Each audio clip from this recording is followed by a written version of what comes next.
Hey there, welcome back to The Chimes Farms. If you're new here, you know what to do. Hit that subscribe button because we are all about helping you succeed in poultry farming. Today, I'll be talking about one of the most important steps in raising healthy chicks. Yes, preparing the perfect chick brooder. Come on with me, let's dive in. A chick brooder is a warm, safe, and controlled space where your baby chicks will live for the first few weeks of their lives. Without proper setup, chicks can struggle to survive. So let's go over everything you will need to create a perfect brooder setup. There are different types of brooders. I can describe this as different types or different approaches. The primary thing that will determine the type of approach you adopt is the number of chicks that you want to brood. My first flock was 51 broiler chicks of the Ross 308 breed. I therefore needed a space that could contain them for the first few weeks. I used a room that measures about 6 feet by 3 feet, and this has been my brooder since then. I can comfortably brood 100 chicks in this space. If you don't have an enclosed space that you can use as a brooder, you can also use a cardboard box, a wooden box, or any container that is just enclosed. Whatever you choose, it must have enough space for the chicks and must be high enough to prevent escaping. If you are raising broilers, then a box that is up to 12-inch high may suffice for the first few weeks.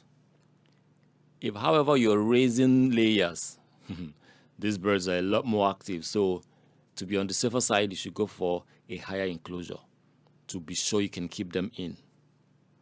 If you're using an existing space, ensure that you thoroughly wash it with disinfectants. This should happen some days before the chicks arrive. This time space will allow for the dangerous chemicals to have completely cleared from the environment. This space should be clean, sterile, and dry. Next, bedding or litter. A good option is wood shaving because they are absorbent and help keep the brooder dry.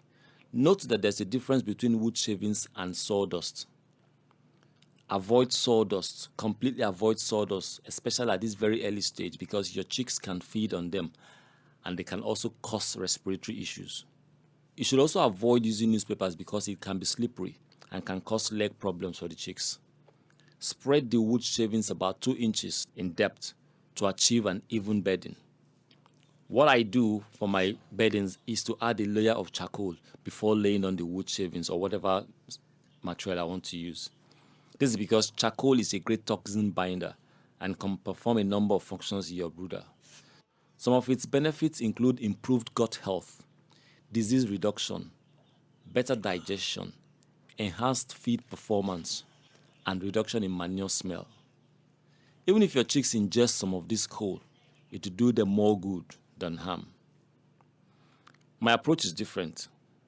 Rather than using wood shavings or any other rice husk or any other thing, I use a porous raffia material, which I wash and change every day.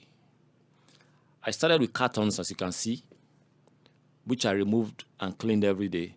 Then I switched to charcoal and sawdust. Yes, the sawdust I told you to avoid, covered with this raffia bag. After many trials, I finally settled for a bedding of mesh flooring covered with the raffia bag, at least for those first few days. Once the chicks get stronger, I remove the raffia bag cover and leave them on the mesh floor.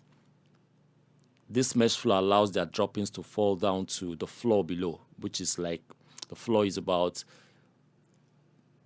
a foot or more from the floor. And on that floor, I have sawdust with charcoal. Yes, of course, I clean this mesh bedding frequently because the wooden edges can quickly become a breeding ground for pathogens. Chicks can't regulate their body heat, so they need a heat source.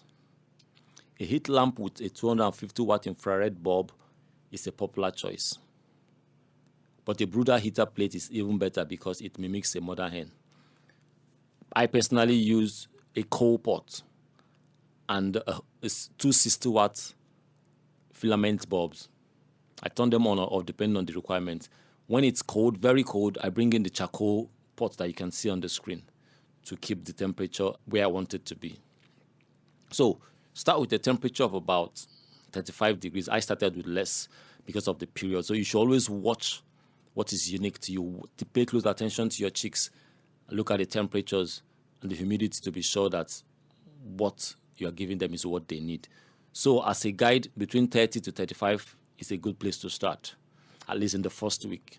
Try to reduce the temperature by 2 to 3 degrees Celsius every week until they are fully feathered or they can fully regulate their body heat.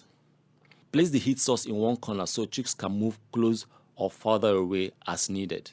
Now, this will depend on the size of your space. If you have a bigger space, you may be better off to put the heat source in a centralized position like I did.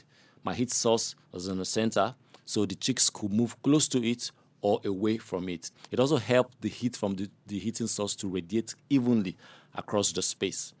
Ensure that the space is big enough so that when you place the heat source wherever you place it, they can move away completely if they don't want to be close to the heat, if they are feeling hot, and they can move close to it. Better still, place a thermometer in the brooder so you can monitor the temperature at all times. If you can get a smart thermometer that you can monitor even from your mobile device, that will be the best option. Get a smart thermometer. If you can't, get a regular thermometer so you can watch and see what's happening in your brooder at all times. Chicks need constant access to clean, fresh, and high-quality starter feed. For watering, use a shallow waterer to prevent drowning. Adding a few small pebbles that you can see on the screen can also help keep the chicks safe. You should also use a feeder that they can easily reach. I started with a top feeder, and after a while I discovered that they couldn't reach the feeder or the feed in the feeder easily. I had to fill up the feeder. This caused wastage because I didn't want to leave the feed out for a long time to avoid contamination. I replaced the top feeder with a flat feeder, which was easier for them to access. However, I discovered that there was a lot of wastage. And the initial solution was therefore to reduce the quantity of feed I put at each time. So I had to monitor it closely. As the feed reduced, I replenished with new supply. This was just to keep the wastage in check. I switched back to the top feeder when they were about 3 days old. At this point, they could easily reach the feeder and could feed from it. You can click this link above to learn more about different types of feeders and which might suit your birds best at different stages of their development. Good ventilation is key to keeping chicks healthy. Make sure the brooder isn't airtight. Have some passages where air can pass through. You can use a wire mesh cover or any other thing that will allow movement of air without it being so direct upon them. You should also keep the brooder in a safe place, away from pets, pests, and drafts. Watch your chicks closely. Their behavior will tell you if the brooder conditions are right. Let's look at the behaviors you can see.